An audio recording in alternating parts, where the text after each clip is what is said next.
Welcome everybody to the Wrestling Show. I am your host, The Block, and I am not sitting in a parking lot stalking my ex.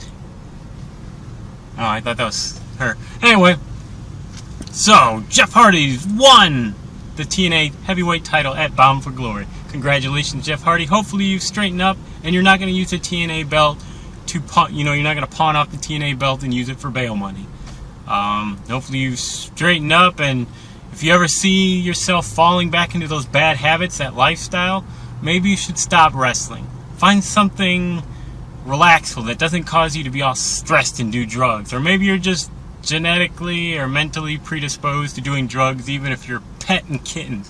Maybe even the most calming activity, petting little kittens, still makes you be like, oh, I need something, I need drugs, I need hard liquor. I don't know.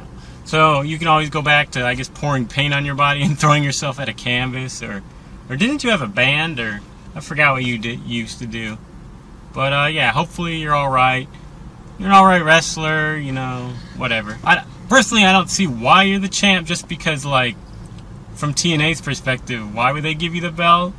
Maybe as a sign of, like, oh, we forgive you for what you did in the past and we trust you now, like giving you a third chance. Because it's definitely not for ratings. I mean, people aren't going to be like, oh my god. They're going to tell all their friends, hey guys who haven't watched wrestling since the Attitude Era, guess what? Jeff Hardy is a champ over in TNA. And they'll be like, oh my god, F football, F this other stuff. I'm going to start watching pro wrestling again, specifically TNA. And all the WWE fans are going to be like, holy cow, Jeff Hardy is the champ. Let's all go watch TNA now. So, like, I don't know if it's... That's the only thing I can figure, is because it's kind of like a nice gesture from Dixie Carter and the bunch, being like, here Jeff, we trust you, we think you're reliable now, you got name recognition, but not really, because the numbers haven't ever changed since you've come and gone. Heck, even Kurt Angle, one of the greatest wrestlers in the world, back when he came in 2006, didn't really change the numbers, so yeah. I mean, whatever. The pay-per-view was pretty good. Here's hoping for some good matches. And yes. Hogan had a sex tape.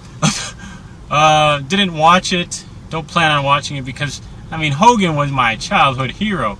So I don't want to see a guy that, you know, body slammed Andre the Giant. Wrestled, you know, The Rock, Ultimate Warrior, Vince McMahon, and all these guys. I don't want to see some old, kind of flabby dude going, oh, brother. Oh, brother. You know, to some chick. I mean, it's kind of a turn off. Especially for, I don't know, what was the chick's name? I don't know, I think it was Bubba's wife, right? But anyway, yeah, wouldn't it be a turn off for her being like, why are you just going, oh brother? Because even she's going to be like, I'm kind of put off by this.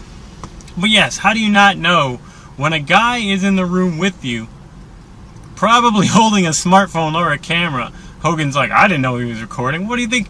Nobody just holds a smartphone or camera in front of their face. Oh, I'm not recording. I just use it to, it's got a good, you know, like binoculars. I'm using it in a binocular function. Just to look, you know, I'm not recording. So I guess Hogan says, no, he didn't know there was recording. No, Bubba was in another room, even though you hear the voice on the tape, so I've heard. So there's someone else in the room. I don't know. The whole thing doesn't make sense. Hopefully no one watches it, and yes, just don't. The key is, if you're in a marriage, don't screw around with other people, and just make sure if you're screwing around with anybody, whether you're married or not, that there's not a video camera present, and if there is, be aware that one day it'll probably be on the internet anyway, so it's a fact of life now. Okay, moving away from Hogan and sex, and the complete opposite, Ryback and food. I don't know why everyone's mad about Ryback for CM Punk. Think of this logically, which WWE usually doesn't do. Look, WWE doesn't have to apply logic to anything. They should, but WWE is a sports entertainment company. It's a scripted wrestling company. Nothing has to make sense. Whatever the people decide to do that they think will get them money or ratings or whatever, they're just going to do, whether it makes sense or not. Hell, half the stuff... Hell, 2/3 of the stuff on TV isn't real. I mean, even the news is pretty much all commentaries. It's never like, this is what happened today. It's always like, this is what I think happened. This is what I believe happened, and here's what I'm going to say. You know, it's like, it's just our opinions. So, yes. But here's the bright side. Ryback versus CM Punk.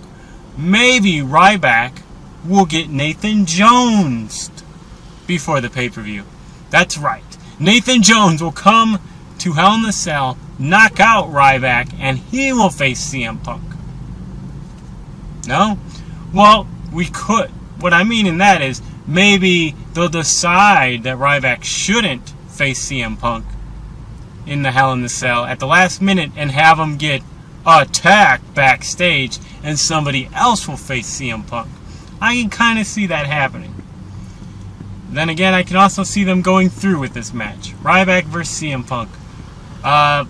It'll probably be like kind of a quick match. Ryback doing lots of power moves. And ultimately, there'll be... Well, isn't it in a Hell in the Cell, so he can't get counted out? But then again, this is the same company that had a... I believe it was a chairs match with Batista and Undertaker. Either that or a tables match. And you get disqualified for a low blow. Oh, but you could put them through tables. Maybe they're on fire. You can hit people with chairs. I believe it was Batista versus Undertaker. I'm not sure. But I'm sure you people remember the match I'm speaking of. It was some kind of tables or chairs or street fight match. And the other guy got disqualified for a low blow. Oh, but you can hit somebody with a pipe and bust their head open. But no hit him in the balls. Probably because if you hit someone in the balls, then their post-wrestling career is ruined. Ask Hogan. I mean, after wrestling, your career can continue. You can make sex tapes. But if someone busts your balls with a low blow, you know, sometime in your wrestling career, then you can't make sex tapes. Then you cannot have a post-wrestling career. So maybe that's where that stems.